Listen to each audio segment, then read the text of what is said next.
beliau sahibul hal.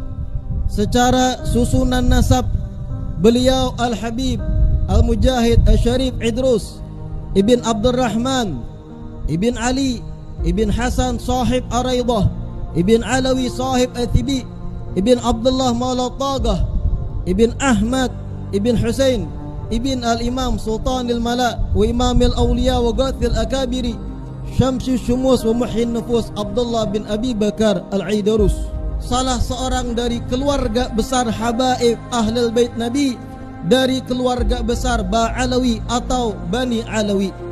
Bahwasanya beliau sahibul hal. Di awal 1700-an Masehi berhijrahlah dari Hadramaut dan singkat cerita sampailah ke tanah Kalimantan ini, sampailah ke tanah Kubu ini, mendirikan kerajaan guna membentuk peradaban Islam, peradaban yang diridhai oleh Allah dan Rasulnya.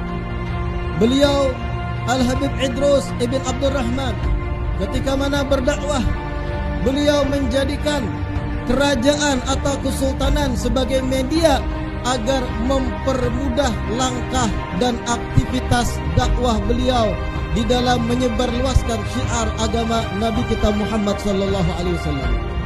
Karena di zaman tersebut negeri kita Indonesia belum terbentuk sebagai negeri yang republik.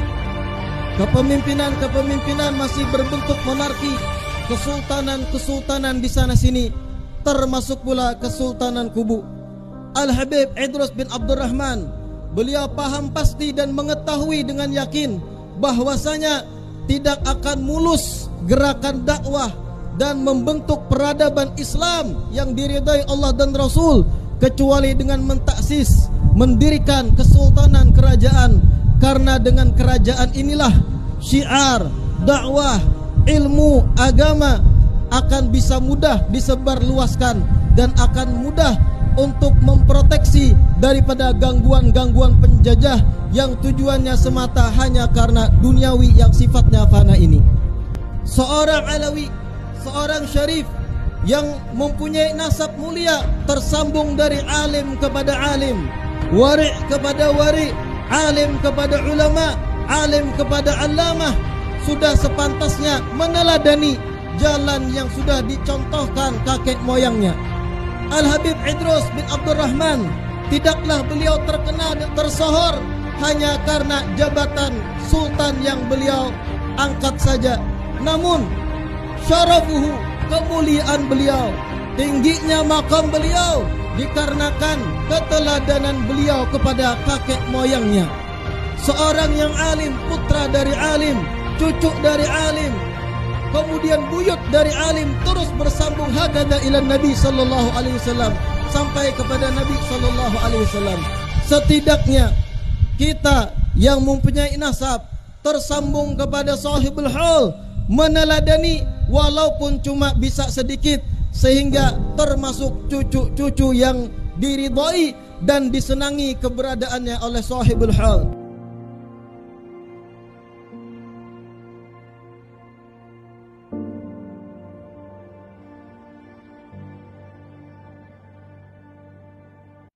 Beliau sahibul hal. Secara susunan nasab, beliau Al-Habib Al-Mujahid Al-Syarif Idrus Ibn Abdurrahman Ibn Ali Ibn Hasan sahib Araidah Ibn Alawi sahib Athibi Ibn Abdullah Maula Tagah Ibn Ahmad Ibn Husain Ibn Al-Imam Sultan Al-Mala wa Imam Al-Awliya wa Ghathil Akabiri Syamsi Syumus wa Muhyin Nufus Abdullah bin Abi Bakar Al-Aidarus, salah seorang dari keluarga besar habaib Ahlul Bait Nabi, dari keluarga besar Ba'alawi atau Bani Alawi. Bahwasanya beliau sahibul hal.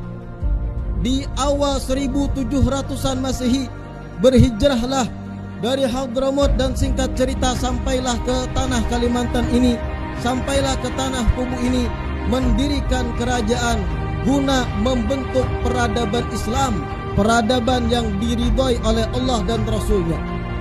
Beliau Al-Habib Idrus Ibn Abdurrahman ketika mana berdakwah, beliau menjadikan kerajaan atau kesultanan sebagai media agar mempermudah langkah dan aktivitas dakwah beliau di dalam menyebarluaskan syiar agama Nabi kita Muhammad sallallahu alaihi wasallam. Karena di zaman tersebut negeri kita Indonesia belum terbentuk sebagai negeri yang republik. Kepemimpinan masih berbentuk monarki, kesultanan di sana sini, termasuk pula Kesultanan Kubu. Al-Habib Idrus bin Abdurrahman, beliau paham pasti dan mengetahui dengan yakin bahwasanya tidak akan mulus gerakan dakwah dan membentuk peradaban Islam yang diridai Allah dan Rasul kecuali dengan mentaksis, mendirikan kesultanan kerajaan. Karena dengan kerajaan inilah syiar, dakwah, ilmu, agama akan bisa mudah disebarluaskan dan akan mudah untuk memproteksi daripada gangguan-gangguan penjajah yang tujuannya semata hanya karena duniawi yang sifatnya fana ini. Seorang Alawi, seorang syarif yang mempunyai nasab mulia, tersambung dari alim kepada alim, wari' kepada wari', alim kepada ulama, alim kepada allamah, sudah sepantasnya meneladani jalan yang sudah dicontohkan kakek moyangnya.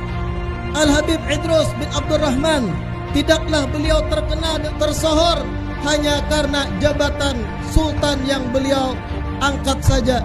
Namun syarafuhu, kemuliaan beliau, tingginya makam beliau dikarenakan keteladanan beliau kepada kakek moyangnya. Seorang yang alim, putra dari alim, cucu dari alim, kemudian buyut dari alim, terus bersambung hakada ila Nabi sallallahu alaihi wasallam, sampai kepada Nabi sallallahu alaihi wasallam. Setidaknya kita yang mempunyai nasab tersambung kepada sahibul hal, meneladani walaupun cuma bisa sedikit, sehingga termasuk cucu-cucu yang diridhai dan disenangi keberadaannya oleh sahibul hal.